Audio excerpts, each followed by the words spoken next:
ہم اس کی شدید مذمت کرتے ہیں اور ہم انشاءاللہ تعالیٰ اس قانون سازی کی ہر جگہ مخالفت کریں گے. انشاءاللہ تعالیٰ اس قانون سازی کو ہم سپریم کورٹ میں چیلنج کرنے جا رہے ہیں. ہم اس کو سپریم کورٹ چیلنج کریں گے. یہ آئین کی خلاف ورزی ہے, یہ سپریم کورٹ کی 13 ممبر بینچ کی خلاف ورزی ہے.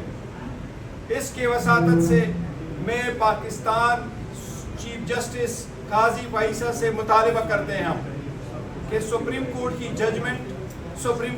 ججمنٹ ہے, چاہے آپ اس میں مائنارٹی صحیح, لیکن یہ سپریم کورٹ کی ججمنٹ ہے. اس ججمنٹ کو امپلیمنٹ کرنا آپ کی آئینی اور قانونی ذمہ داری ہے. ہم توقع کرتے ہیں انشاءاللہ تعالیٰ سپریم کورٹ اپنی ججمنٹ کو امپلیمنٹ کرے گی. پہلے بھی ایسا ہوا ہے, سندھ اسمبلی نے 3 قوانین پاس کروائے تھے. ان 3 قوانین پاس کروانے کا مقصد یہ تھا کہ سپریم کورٹ کی جو ججمنٹ آئی ہوئی تھی اس ججمنٹ کو سیٹ اسائڈ کروا کے, اوور رول کروا کے اس کے خلاف قانون سازی کی جائے. اس لیے سپریم کورٹ نے ان تینوں ایکٹ کو 2015 اور 2017 میں ان کو ختم کر دیا تھا. ہمیں امید ہے انشاءاللہ تعالیٰ یہ قانون جب ہم چیلنج کریں گے, ہمیں امید ہے انشاءاللہ تعالیٰ یہ سیٹ اسائڈ ہوگی اور پاکستان تحریک انصاف کو اپنے وہ سیٹیں ملے گی جو سیٹیں سپریم کورٹ نے ہمیں الوکیٹ کر دی ہے. ہم سپریم کورٹ سے یہ بھی استدعا کرتے ہیں کہ 41 MNA صاحبان نے اپنی جو سٹیٹمنٹس ہے وہ جمع کرا چکے ہیں. اس کے ساتھ ہی پاکستان تحریک انصاف ان کی کنفرمیشن کر چکی ہے جس طریقے سے سپریم کورٹ کی ہدایات تھی. اس کے باوجود ہمارے MNA صاحبان کو ہر قسم کی لالچ دی جا رہی ہے, اس پہ ہر قسم کا پریشر ڈالا جا رہا ہے. ان کے خلاف کیس آفٹر کیس رجسٹر کروائے جا رہے ہیں, ان کے خلاف اینٹی کرپشن کے کیسز بنائے جا رہے ہیں. اس کا صرف مقصد یہ ہے کہ ان کو فورس کرے کہ ان کی لائبلٹی چینج کروائے. ہم سپریم کورٹ سے پرزور مطالبہ کرتے ہیں کہ ان 41 MNAs کی ڈکلریشن الیکشن کمیشن بل 4 ایشو کرے. اس کا صرف مقصد یہ ہے کہ پہلے اس سے کہ وہ نوٹیفیکیشن ایشو ہو, ان سے لائبلٹی تبدیل کرائے. انشاءاللہ تعالیٰ یہ کبھی لائبلٹی نہیں چینج کریں گے. یہ خان صاحب کے سپاہی ہے اور ہمیشہ خان صاحب کے ساتھ رہیں گے.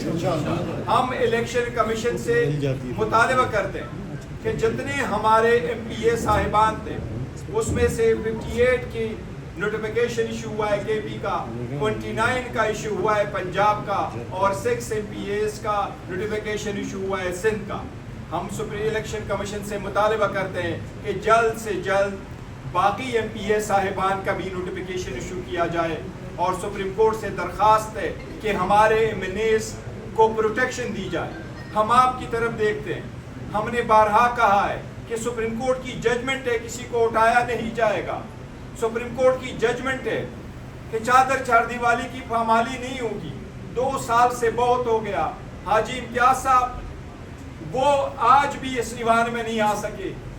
وہ بارہا مجھے کہتے رہے میرے اوپر پریشر ہے. یہاں سے جس وقت گئے راتوں رات ان کو اٹھایا گیا, اور یہ ایک تعجب کی بات ہے. اس کو کرپشن کی کہہ رہے ہیں کہ 3 لاکھ روپے کی کرپشن کی ہے, لیکن جو سٹیٹمنٹ سامنے آئی وہ گواہ یہی کہہ رہا ہے کہ یہ تو میں نے سٹیٹمنٹ یہ نہیں دی ہے کہ کسی نے مجھ سے 3 لاکھ روپے کرپشن مانگے.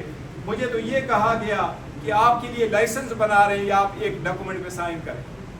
یہ سب ہتھ کنڈے انشاءاللہ ختم ہوں گے, لیکن حاضریہ سے درخواست ہے کہ ہمارے رائٹ آپ پروٹیکٹ کر لیں, اور ہمیں انشاءاللہ تعالیٰ امید ہے اسپیکر صاحب اس کی پروڈکشن آرڈر ایشو کرے گا انشاءاللہ تعالیٰ.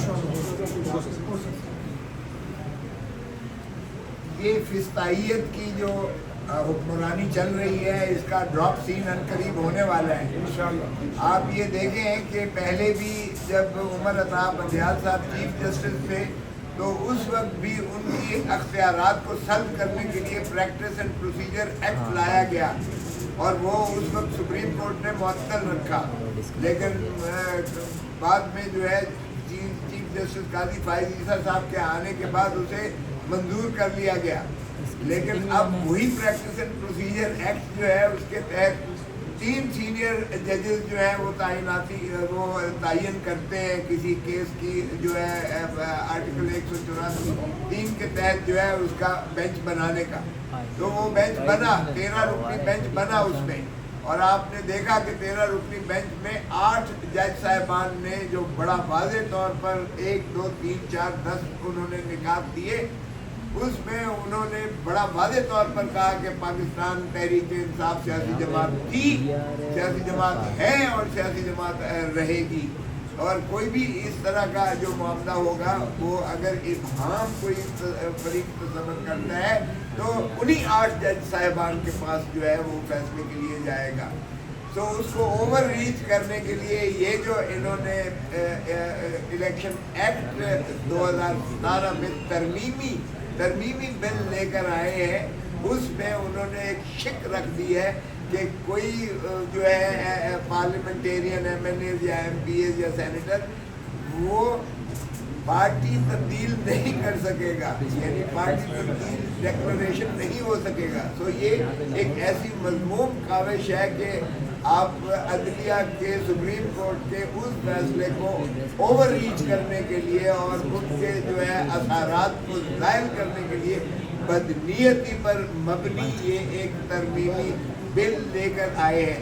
یہ ریفر ہوا ہے کمیٹی کو، ہم اس لا اینڈ جسٹس کمیٹی کے ممبر ہیں، ہم انشاءاللہ وہاں بھی ڈٹ کر مخالفت کریں گے اور ہم اس کو پاس نہیں ہونے دیں گے، لیکن بہرکیف ہم کسی قیمت پر سپریم کورٹ کی تصدیق نہیں ہونے دیں گے، کیونکہ سپریم کورٹ آئین میں عدلیہ کا ایک ستون کے طور پر آرٹیکل 189 اور 190 جو بڑا واضح ہے کہ نہ صرف سپریم کورٹ کا فیصلہ واجب اور لازم ہے ہر عدالت ماتحت پر، بلکہ ہر ادارہ جو ہے وہ پابند ہے اس کی جو ہے ایڈ کرنے کا، اس کی معاونت کرنے کا، اس سے بھی زیادہ سخت ہے۔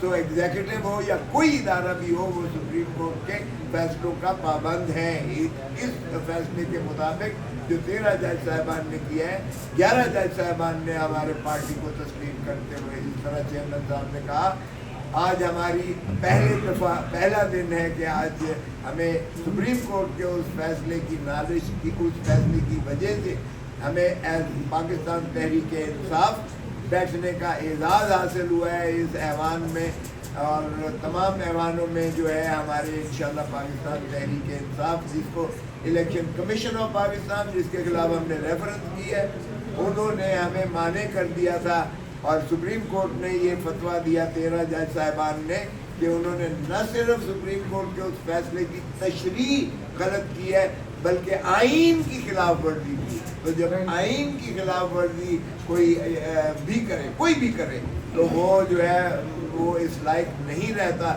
کہ وہ اس آئینی ادارے کا حصہ رہے۔ تو الیکشن کمیشن جو ہے اس کے خلاف ہم نے نازش کی ہے سپریم جوڈیشل کونسل میں، اور ہمارا یہی استدعا ہوگی کہ ان کے خلاف جو ہے ان کو فی الفور مستعفی ہونے کا تو پہلے ہی ہم ان سے تقاضا کر چکے ہیں، مطالبہ کر چکے ہیں، لیکن اب ہم نے اس فورم پہ بھی جو ہے رجوع کر لیا ہے کہ ان کو جو ہے فی الفور ہٹایا جائے، اس کو مقدوش کیا جائے، کیونکہ انہوں نے نہ صرف سپریم کورٹ کی تصدیق کی ہے بلکہ انہوں نے آئین کی بھی جو ہے خلاف ورزی کرتے ہوئے آئین کو سبورٹ کیا ہے، اور سبورژن آف کانسٹیٹیوشن آپ کو پتہ ہے کہ کوئی بھی شخص ہو یا ادارہ ہو وہ ناقابل قبول ہے۔ تو میں سمجھتا ہوں کہ ہمارا جو یہ آج کا جو ہوا ہے، آج اسپیکر صاحب سے پھر مجھے حیرت ہوئی کہ اسپیکر صاحب جو ہے وہ بغیر رائے لیے ہوئے وہ بلڈوز کرتے چلے گئے، اور حالانکہ ڈیائز ہیبٹ ہم ہنس رہے تھے کہ کوئی بھی نہیں کہہ رہا تھا کہ ان کے حق میں، لیکن پھر بھی اسپیکر صاحب خود ہی کرتے رہے۔ تو میں توقع کرتا ہوں کہ اسپیکر صاحب ایک غیر جانبدار حیثیت سے کسٹوڈین آف دی ہاؤس کے طور پر ایکٹ